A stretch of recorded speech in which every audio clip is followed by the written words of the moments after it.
Hello दोस्तों, मैं सुधा पांडे अपने अवधि संगीत चैनल में आप लोगों का स्वागत करती हूँ।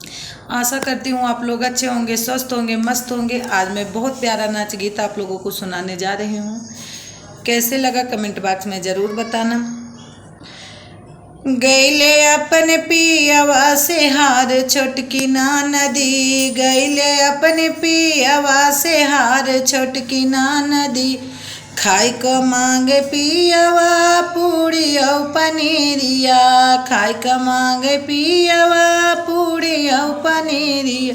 ऊपरा से चटनी अचार छोटकी ना नदी, ऊपरा से चटनी अचार छोटकी ना।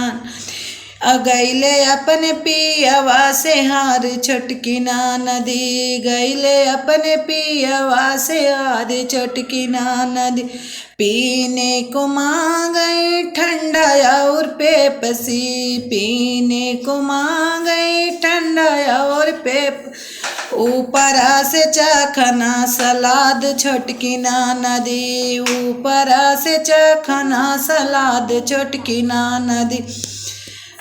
हार गैले पियवा से झार छोटकी ना नदी, गैले अपने पियवा से हार छोटकी ना नदी। कूचै का मांगई जुड़ा जुड़ा पानवा, कूचै का मांगई जुड़ा जुड़ा पानवा। ऊपरा से घूटे का पुकार छोटकी ना नदी, ऊपरा से घूटे का पुकार छोटकी ना नदी। गैले अपने पियवा से हार छोटकी ना नदी। सूतै का मांगई लाल पालगारिया, सूतै का मांगई लाल पालगारिया।